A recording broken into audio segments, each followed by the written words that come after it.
마가복음 35번째 말씀으로 하나님의 일을 생각하라 라는 제목으로 하나님의 말씀을 나누도록 하겠습니다.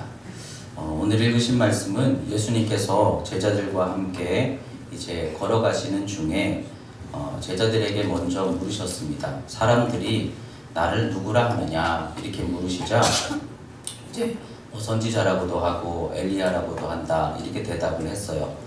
그런데 사실은 예수님께서 물으신 그 물으심의 의도가 사람들이 나를 누구라고 하느냐 그걸 물어보기 위한 것이 아니라 예수님이 질문하신 의도는 그래서 너희들은 나를 누구라 하느냐 이 물음을 물으시기 위함이었어요. 그런데 여기에서 지금 중요한 것은 내가 예수님을 누구라고 말하느냐 이것이 우리의 신앙이고 이것이 우리의 구원의 관계되는 믿음이라는 점입니다. 우리가 예수님에 대해서 많이 배우고 여러분들이 말씀을 들으면서 예수님이 누구시고 또 신앙생활은 어떻게 하는 것이고 우리가 기대하는 믿음 안에서의 미래는 어떤 모습일까 이런 것들을 우리가 많이 배워서 알고 있습니다. 그래서 내 나름대로 예수님에 대해서 이야기할 수 있어요. 근데 중요한 것은 예수님에 대해서 얘기할 줄 아는 것이 우리의 믿음이 아니라 내가 만난 예수님을 말할 수 있는 게 그게 믿음이라는 거예요. 예전에 이제 어떤 분을 뵌 적이 있는데 명문대학을 나와서 아주 똑똑한 그런 분이셨어요. 그러다 보니까 말씀에 대해서도 아주 해박한 지식을 갖고 있고 예수님에 대해서 믿음에 대해서 잘 말할 줄 아는 그런 분이셨습니다. 그런데 그분에게 있어서 예수님에 대해서라는 점은 참 많이 알고 있는데 본인이 만난 예수님을 말할 수 있는 것이 없었어요. 그러다 보니까 겉으로 볼 때는 참 훌륭하게 예수님에 대해서 말하고 가르치는데 삶으로는 전혀 변화가 없는 것을 보면서 내가 예수를 만난 확신이 없으면 우리에게는 그것이 믿음이 되지 못하는구나 이것을 그때 깨달았던 적이 있습니다. 여러분 우리의 삶에 주님으로 말미암아 주어지는 구원과 치유와 회복의 역사가 어디서부터 시작된다고 여러분 생각하십니까? 예수님에 대해서 여러분들이 배우는 것이 여러분들의 삶의 구원을 열어주시던가요? 또는 예수님에 대해서 예수님의 그 은혜에 대해서 여러분들이 바라보고 그래서 알고 느끼는 것들이 여러분들의 삶을 구원으로 열어지게 하시던가요? 여러분 우리가 배우는 것이나 또는 역사하시는 주님을 보는 것으로 여러분들의 구원이 열리는 게 결코 아니에요. 우리는 예수 그리스도를 내가 어떻게 믿음으로 고백하느냐 여기에서부터 구원과 회복과 치유가 있음을 오늘 말씀을 통해 꼭 기억하게 되시기 바랍니다. 요즘 새벽에 열왕기하 5장 말씀을 나누고 있어요. 그러면서 그 말씀 속에서 나아만 장군의 치유에 대해서 이렇게 우리가 나누었는데 하나님께서 나아만 장군을 치유하셨어요. 근데 나아만 장군을 치유하시기 위해서 하나님이 나아만에게 요구하신 것이 뭐였나요? 나아만은 어떻게 치유받았나요? 근데 이것이 사실은 우리와 똑같은 믿음의 원리거든요. 나아만의 치유가 그런데 엘리사 선지자의 능력으로 인해서 치유를 받았다라고 한다면 여러분들은 능력 있는 목회자들을 잘 따라다니셔야 되는 거예요. 그런데 여러분 물론 능력 있는 선지자를 통해서도 치유는 돼요. 그러나 중요한 것은 병만 치유받고 그 이후에 결국 자기 길로 갔다. 그럼 아무 의미가 없는 거 아닙니까? 병원에 가서 의사를 통해서 수술을 받거나 약을 먹음으로 치유가 돼요. 그러나 정말 중요한 거는 우리의 식습관, 삶의 그러한 자세, 마음의 변화가 우리를 더 건강하게 하는 것처럼 여러분 우리가 치유를 위해서 필요한 것은 거룩한 예식이나 능력 있는 선지자로서 되는 일이 아니라는 거예요. 여러분들이 원하시는 육신의 질병과 삶의 은혜를 물론 목회자를 통해서도 하나님은 은혜를 주시지만 여러분들의 믿음이 여러분들의 삶의 치유와 구원을 얻게 한다는 것을 기억하시기 바랍니다. 나만의 치유를 얻기 위해서 하나님 앞에 거룩한 예배가 필요했다면 엘리사가 정성을 다해서 아마 정성을 다해 거룩한 예식을 이렇게 준비하고 그 자리에 참석하라고 했을 거예요. 여러분들이 이 자리에 참석해서 하나님 앞에 거룩한 예배를 드리는 것으로만 우리가 치유를 받을 수 있다고 한다면 우리는 예배를 잘 드리는 것만 힘쓰면 되겠죠. 또 선지자가 능력으로 그를 치유할 수 있는 것이 우리의 구원과 믿음이라고 한다면 엘리사 선지자가 그 상황에서 금식 기도해야 맞죠. 저도 여러분들을 생각하며 늘 기도하고 금식하고 이렇게 해서 여러분들을 구원으로 이끌어 가는 것이, 그것이 하나님 주시는 만약에 방법이라고 한다면 그렇게 힘쓰는 게 맞겠죠. 그러나 하나님께서는 나아만을 그렇게 치유하시지 않았어요. 저 요단강에 가서 7번 씻어라 말씀을 듣게 하시고 그 말씀 앞에 번민하게 하시죠. 도대체 이해가 되지 않았어요. 아니, 우리나라에서는 요단강보다도 더 깨끗한 그런 강이 많은데 왜 굳이 저 요단강에 가서 그것도 이해되지 않는 방법 7번을 왜 씻으라고 할까? 그러면서 말씀의 요구 앞에 번민하게 하셨어요.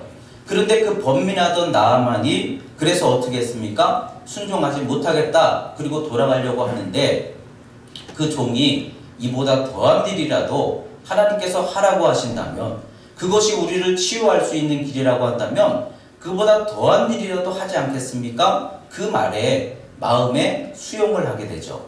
그래서 마음을 바꾸어서 인정하고 이해되진 않지만, 용납되진 않지만 그래도 어디 한번 해볼까? 그런 마음으로 하나님의 말씀을 수용하고 받아들이고 그 뜻 앞에 순종하기 시작했을 때 거기에서 하나님께서 나아만에게 치유의 구원의 역사를 허락해 주셨습니다.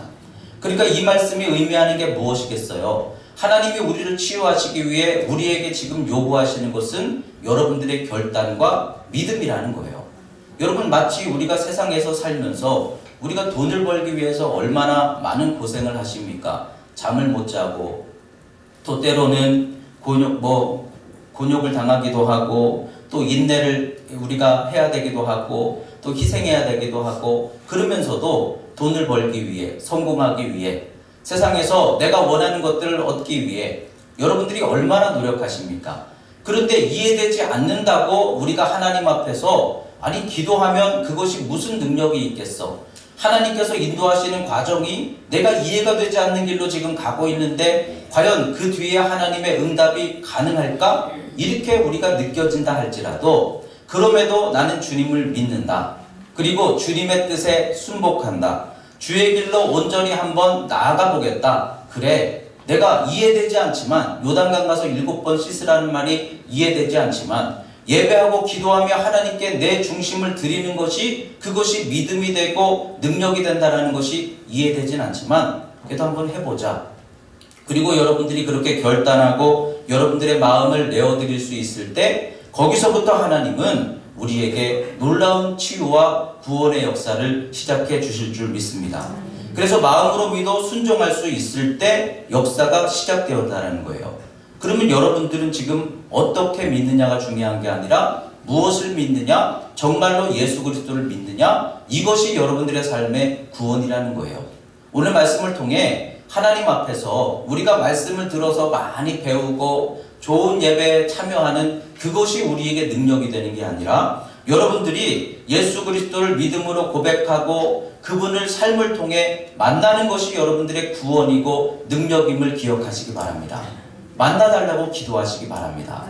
도저히 내가 믿어지지 않으면 지난 수요일에 나눴던 말씀처럼 도마가 믿음이 없어서 계속 의심하고 예수님이 하는 일마다 비난하고 그랬던 도마가 예수님이시면 내가 한번 만져보면 믿겠다. 그래서 예수님이 진짜 나타나셔서 만져봐라. 만져본 도마가 어떻게 됐어요? 그래서 믿게 된 것처럼 여러분 도저히 믿어지지 않으시면 주여 내가 작은 이런 증거라도 표적이라도 만져봄으로 인해서 예수님이 살아계시며 내 삶 속에 지금도 함께하고 계신다는 걸 알게 해주시옵소서. 여러분 이런 기도 드리면 이거 잘못된 거 아니에요. 예수님이 도마의 그러한 그 마음을 예수님께서 채워주셨어요. 여러분들도 예수님을 확인할 수 있는 그런 복된 성도들이 되시기 바랍니다. 그리고 오늘 이 베드로의 고백처럼 알게 하시는 이는 하나님이신데 아는 자가 복이 있는 거예요. 여러분들이 오늘 말씀을 들으면서 나는 그래도 이 믿음의 단계는 지나가서 나에게 예수님은 정말 나의 주님이시고 내가 의지하고 기도하고 믿음의 길을 감당하고 있는 이것이 내가 세상에 어떤 것보다도 가장 소중한 길임을 내가 알고 고백할 수 있게 되었다면 여러분들은 누구보다 복을 얻은 성도가 된 줄 믿습니다. 여러분들이 고백할 수 있는 믿음을 가지고 내가 믿음으로 주님을 고백할 수 있을 때 거기서부터 구원과 회복이 시작된다는 오늘 말씀을 통해 여러분들은 예수를 누구라 하느냐, 주님의 이 물으심 앞에 여러분들이 고백할 수 있는 삶을 통해 또 여러분들의 기도와 응답하심을 통해 주님을 만나고 증거할 수 있는 복된 성도들이 되시기를 축원드립니다. 두 번째로 베드로가 이제 예수님의 질문에 고백했어요. 주는 그리스도이십니다. 그러자 주님께서는 십자가의 고난에 대해서 말씀을 하셨어요. 왜냐하면 예수님은 베드로가 고백한 것처럼 그리스도이시고 인자, 본인께서 자신을 표현하신 것처럼 인자이시기 때문이에요. 이 뜻은 구약에 예언된 많은 이 땅에 오실 구원자에 대한 바로 그 메시아가 예수님이시다라는 증거이고, 인자라는 그 뜻은 그것은 그 하나님께서 우리에게 보내주실 희생의 제물의 의미가 들어있고, 또한 우리의 삶을 구원해 주시며 우리와 함께 하시는 그런 하나님이 보내주시는 어린 양, 인자, 사람으로 태어나서 이 땅에 구원의 길을 열어주시는 그 예수 그리스도의 은혜를 말씀하고 있는 거예요. 그래서 주는 그리스도이십니다 라고 고백하자 십자가에 대해서 말씀을 하셨어요. 그랬더니 베드로가 그 말을 듣고 뭐라고 합니까? 항변하였다는 거예요. 예전에 다른 복음서에는 절대로 그럴 수 없습니다, 내가 그대로 두지 않겠습니다, 이렇게 표현되어 있지만 오늘 마가복음에는 베드로가 그 말씀 앞에 항변했다는 거예요. 근데 이 항변이라는 의미를 잘 생각해 보세요. 베드로가 정말 예수님을 너무 사랑하고 위해서 절대로 그럴 수 없습니다, 예수님이 십자가를 지시다니요, 그렇게 표현했다기보다는 자기가 기대하는 것에 대해서 실망스럽다, 받아들일 수 없다, 이런 식으로 지금 반응했다라고 볼 수가 있는 거죠. 그러자 예수님께서 말씀하시기를 사람의 일을 생각하는 자야, 그러면서 아주 심한 표현을 하셨죠. 사탄아 물러가라, 이렇게 말씀하셨어요. 그러면서 믿음이 아닌 것들을 생각하는 사람의 일을 생각하는 자야, 이렇게 말씀하고 있어요. 오늘 이 말씀 속에서 우리가 생각해야 되는 두 번째 중요한 말씀의 의미는 사람의 일이 있고 하나님의 일이 있다는 거예요. 여러분, 우리는 하나님의 일을 생각할 줄 아는 믿음의 성도가 되어야 될 줄 믿습니다. 하나님의 일이 무슨 일이에요? 인간의 정으로, 인간의 감정으로가 아니라 믿음으로 하는 일이 하나님의 일인 거예요. 믿음으로 우리의 모든 인생에 어그러진 질서를 깨치고, 무질서를 깨치고 하나님의 영광, 하나님의 목적을 이루어가는 것이 하나님의 일인 줄 믿습니다. 이건 믿음으로만 가능한 거예요. 여러분, 물론 사람의 사랑도 굉장히 귀해요. 그런데 사랑이지만 믿음의 사랑이어야 되는 거예요. 그렇죠? 무조건 사랑한다고 사랑이 다 좋은 게 아니잖아요. 자식을 키우면서 예전에도 한번 우스갯소리로 얘기했지만 아이들이 어린 시절에 그렇게 유치원 가기 싫어하고 학교 가기 싫어하잖아요. 그러면 부모가 얘가 얼마나 힘들면, 얼마나 부담스러우면 저럴까, 그래서 너 가지마, 그냥 집에 있어, 너 하고 싶은 대로 해, 그러는 부모들이 있어요. 눈물을 흘리면서 그래도 유치원 차에 떠나보내면서, 그러면서도 힘들지만 너는 그 길을 가야 한다. 이것이 부모의 사랑 아닙니까? 사랑하기 때문에 원하는 대로 다 해주는 것은 그건 분명 사랑이고 정이지만, 그러나 그것은 자식을 사랑하는 게 아니라 망치는 길이 되는 거예요. 여러분, 믿음의 길도 동일한 거예요. 믿음의 일에 사랑하기 때문에, 정으로 느껴지기 때문에 안타까운 부분들이 분명히 있어요. 그러나 그럼에도 불구하고 하나님의 일을 생각하는 사람은 믿음이기 때문에 그럼에도 해야 된다고 북돋아주고, 그럼에도 할 수 있도록 도와주고 기다려주는 게, 그게 믿음이라는 거예요. 새벽마다 이제 그런 생각들을 합니다. 예를 들어서 이제 저희 아내 같은 경우에 아이들도 키우고 또 저 이렇게 옆에서 동역하고 그러다 보면 얼마나 피곤합니까?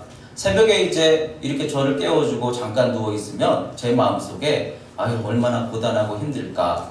그래가지고 제가 이제 가끔씩 그래요. 오늘은 나 혼자 하고 올 테니까 좀 쉬어. 너무 힘들면 안 돼. 쉬어. 그래요.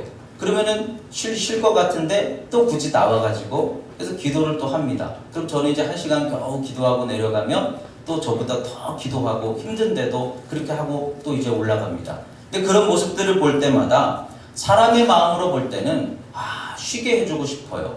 그런데 하나님의 일을 생각한다면 쉬게 하는 게 사랑이에요. 그래도 어렵지만 일어나서 함께 기도하고 기도로 준비하게 하는 게 그게 사랑이에요. 여러분, 하나님의 일을 위해서 믿음으로 볼 때는 우리가 인간적인 정으로 좀 아쉽지만 그럼에도 그 일을 결단해야 되는 부분들이 많이 있더라는 거예요. 우리 아이들을 생각하면서도 그래요. 아이들이 이제 새벽마다 어떨 때는 깨서 부모가 없으면 이렇게 이제 내려옵니다. 또 만약에 이제 사택이 뭐 이렇게 또 구해져서 이동을 하게 된다면 아이들이 새벽에 일어나서 엄마 아빠가 없으면 이제 애들이 불안해하겠죠. 어떻게 해야 될까? 그런데 사람의 일을 생각하면 그러면 당신은 집에서 아이들과 쉬어. 내가 혼자 하고 올게. 근데 하나님의 일을 생각하면 얘들아 일어나자. 우리 같이 새벽기도 가자. 근데 그렇게 생각하니까 아이들이 그래도 한창 자랄 텐데 피곤할 텐데 키 안 크면 어떡하지? 그래도 새벽기도 하는 것보다는 집에서 자는 게 아이를 위하는 것인데 그런데 믿음의 일을 생각하면 일찍부터 새벽기도를 가르쳐주는 게 그 아이들에게 살아계신 하나님을 인정한다면 더 복이 들라는 거예요. 근데 여러분들은 사람의 일을 생각합니까? 하나님의 일을 생각합니까? 성도들을 바라보면서도 그런 경우들이 참 많아요. 성도들을 바라보면서 그 사정을 뻔히 압니다. 그러니까 어떤 때는 하나님 앞에서 적당히 하세요 이렇게 얘기하고 싶은 때도 많아요. 하나님을 사랑하는 믿음은 좋은데 당신의 형편을 뻔히 아니까 하나님께 헌신하고 싶어도 그래도 할 수 있는 수준에서 하세요. 충성하고 싶은 마음은 알겠는데 몸이 힘든 거 내가 알기 때문에 좀 적당히 하세요. 이렇게 생각하게 되는 경우들이 많아요. 근데 그게 사람으로서는 참 귀한 사랑이고 정인데 하나님의 일로 따진다고 한다면 그게 사랑입니까? 그렇지 않을 수도 있는 거예요. 성경 말씀에 옷값을 깨뜨린 마리아와 같은 경우를 보세요. 인간적으로는 과한 거예요. 그 여인이 부유해서 넉넉해서 하나님께 드린 게 아니라 자신의 전부를 드린 거였어요. 그럴 때 이게 사람의 일로 보면은 과한 거예요. 너무 무모하다. 너무 낭비했다. 이렇게 볼 수 있는 상황인 거예요. 그러나 주님께서는 그 모습을 믿음으로 보셨을 때 어떻게 이해하십니까? 내가 누구에게서보다 가장 큰 기쁨을 오늘 이 여인을 통해서 얻었다는 거예요. 여러분, 우리가 사람의 일을 생각할 때도 필요하지만 그러나 믿음은 하나님의 일을 향해 도전하는 것입니다. 여러분, 믿음의 일을 감당할 수 있는 것이 우리의 신앙인 것을 기억하시기 바랍니다. 우리 교회는 참 감사하게도 기본적인 신앙생활을 너무 잘하는 교회예요. 여러분들이 그래도 기본적인 기도 생활, 새벽 예배, 예배 생활 또는 뭐 여러분들이 하나님 앞에 믿음의 기본으로 드리는 고백들 있죠. 11조와 감사 뭐 이런 것들, 이거는 하나님 앞에 내가 뭐 잘하는 게 아니라 믿음이 있으면 그냥 뭐 따질 것도 없고 그렇잖아요. 저도 이게 뭐 옳으냐 뭐 틀리냐 이런 문제가 아니라 믿음이 있으면 그냥 자연스럽게 되어지는 것들이 이런 고백인 거예요.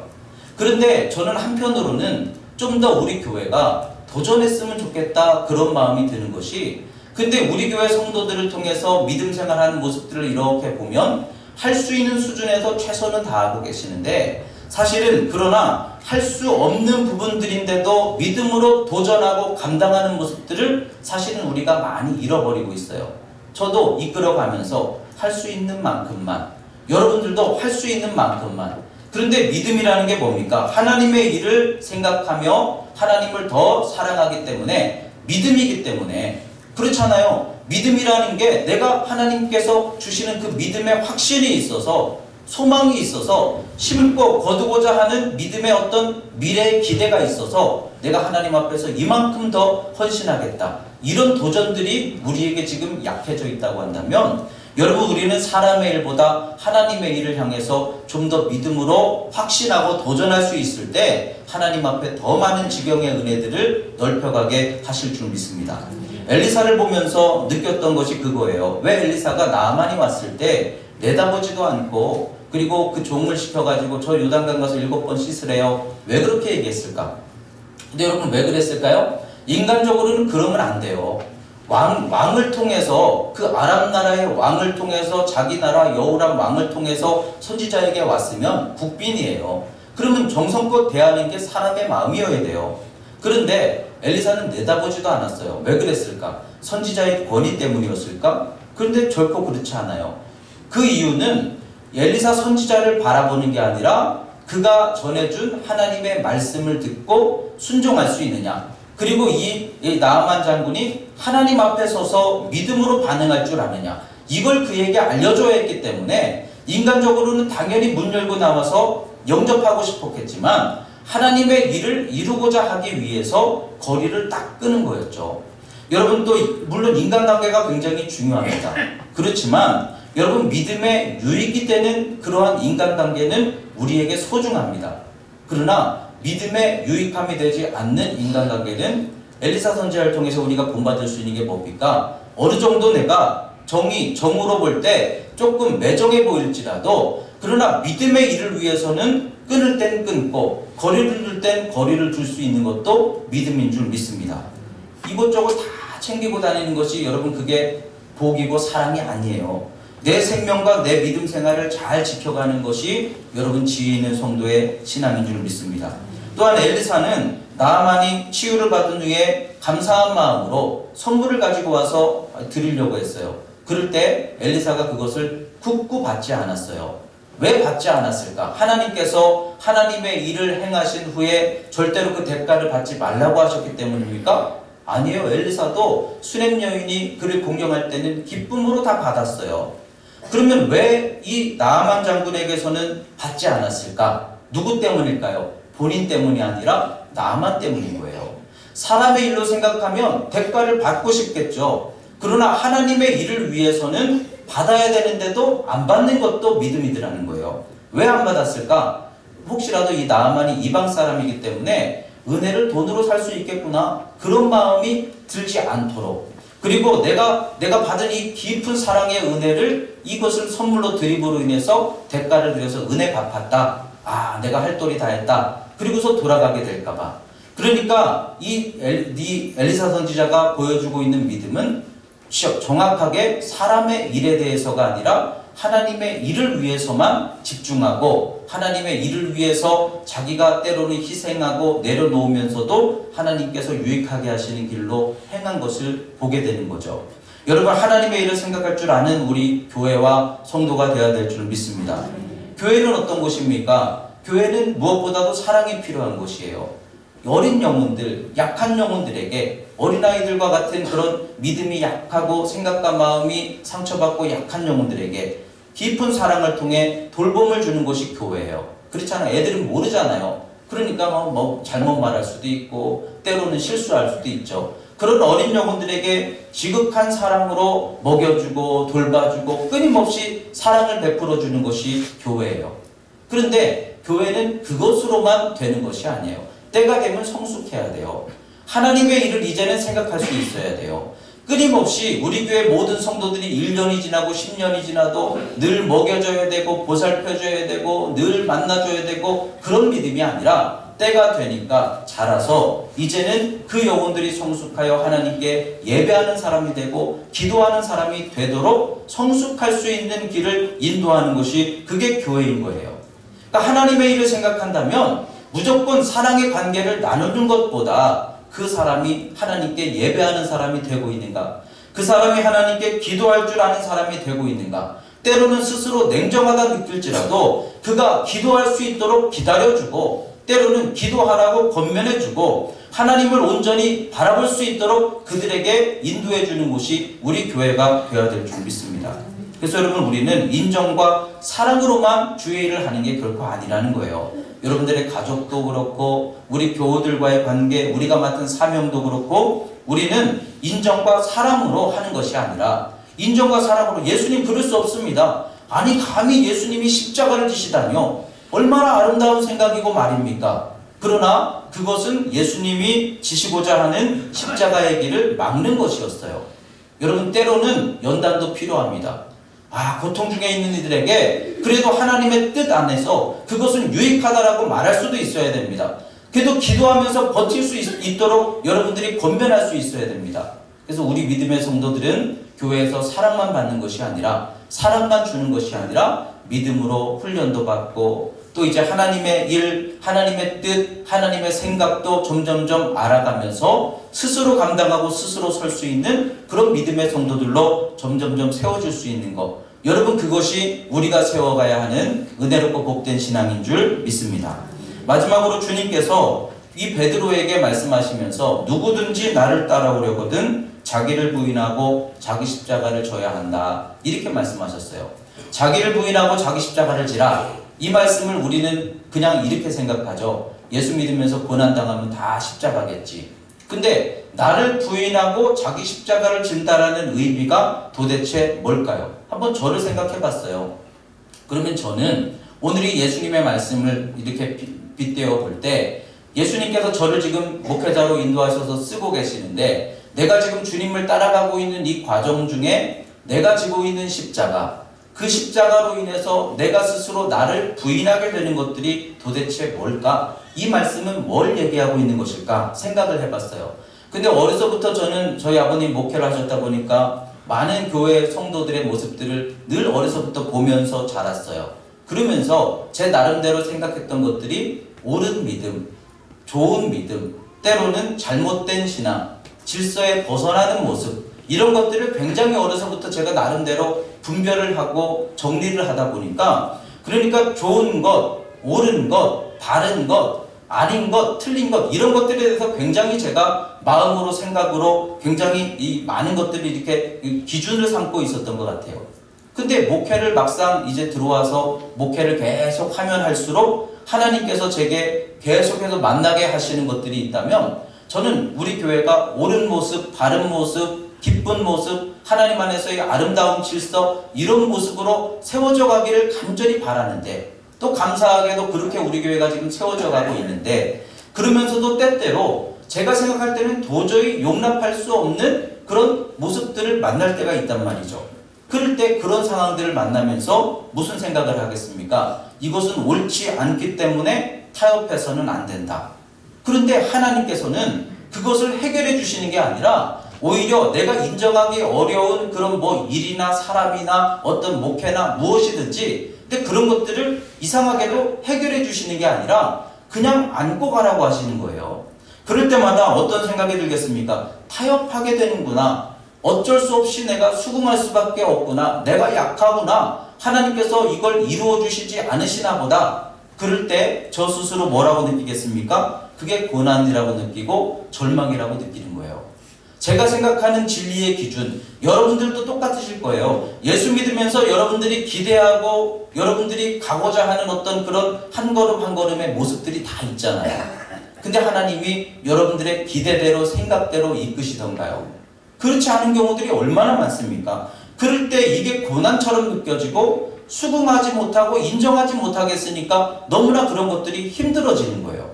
그런데 저 역시 그래서 목회를 하면 할수록 기도하면서, 근데 하나님께서 지나면 지날수록 근데 어떻게 바꾸시는가 하고 보니까 그 이해되지 않는 것들을 고쳐주시는 게 아니라 그 이해되지 않는 것들을 그럴 수도 있지 하면서 끌어안게 해주시는 거예요. 아, 하나님께서 왜 그렇게 하셨을까? 이해되지 않는데, 제가 볼 땐 맞지 않다고 느끼는데, 그런데 시간이 지나면 지날수록 그럴 수도 있지. 아, 그래도 사랑해줘야지. 인정해줘야지. 그래도 용납해야지. 그래도 하나님 앞에서 하나님의 마음으로 생각해야지. 그러면서 더 깊이 인정하고 수용하게 되는 모습들을 보게 돼요. 근데 그 모습 속에서 저는 뭘 발견하느냐 하면 그것이 제가 지는 십자가이고 그것이 저를 부인하는 믿음이라고 저는 느끼는 거예요. 여러분들도 아마 그런 것들이 굉장히 많으실 거예요. 하나님 앞에서 내가 인정할 수 없는 부분들을 어느 순간부터는 기도하다 보니까, 믿음으로 가다 보니까 그냥 자연스럽게 인정하게 되고 품어안게 되고. 근데 하나님이 왜 그렇게 하실까요? 성경에 보면 많은 믿음의 사람들이 다 그런 길을 갔어요. 야곱을 보십시오. 자기가 원하는 대로 이루는 인생이었어요. 그런데 야곱이 라반의 집에 들어가서 그가 배웠던 것이 뭡니까? 원하는 대로 노력했는데 얻지 못하는 거예요. 라헬을 위해 7년을 봉사했는데 레아를 얻었어요. 그러니까 이해가 되지 않는데 원하는 것을 그래도 또 얻으려니까 기꺼이 또 7년을 봉사했다는 거예요. 그러면서 야곱은 어떤 사람이 됩니까? 원하는 대로 자기가 노력한 만큼 거두는 게 아니라 원하는 노력에도 얻지 못하였으나 묵묵히 그래도 인내하며 감당하는 그런 믿음을 배우는 거예요.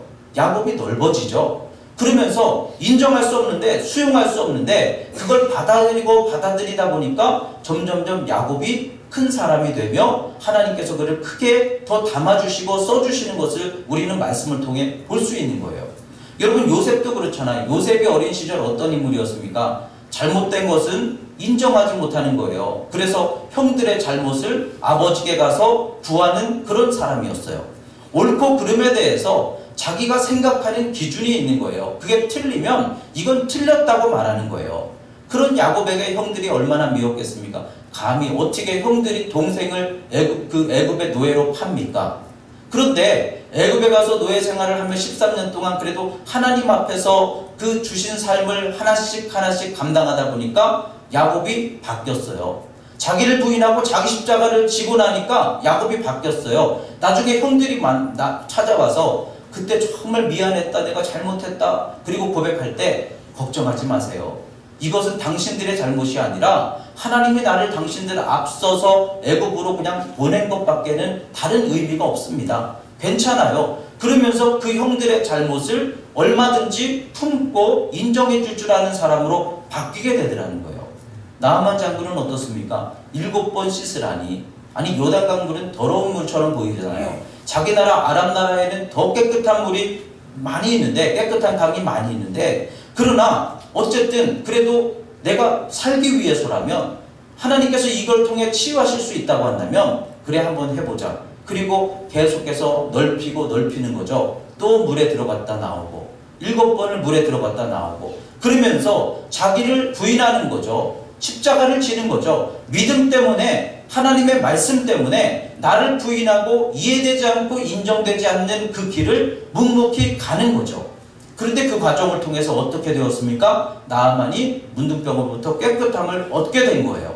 그러고 나니까 이제는 그 마음이 완전히 열려서 이스라엘의 흙을 가지고 가서 이제 나는 온천에 오직 하나님밖에 없음을 고백하며 살겠습니다. 그렇게 나아만이 믿음으로 하나님을 고백하는 인생이 되었다고 한다면, 하나님께서 저와 여러분들에게 주신 십자가의 의미가 무엇이겠습니까? 나를 부인하게 하시기 위함인 거예요.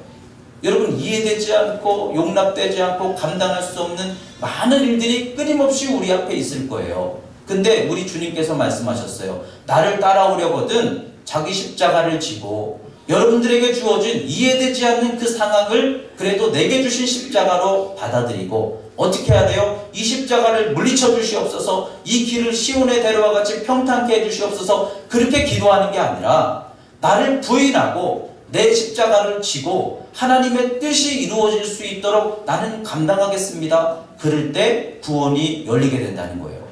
여러분, 오늘 말씀을 통해 우리는 어떤 믿음으로 사는 사람들입니까? 여러분들이 원하는 것들을 하나님께 기도해서 얻으려고 하는 그런 사람이 아니라, 나는 하나님께 기도함으로 하나님의 뜻이 내게 이루어지길 원한다.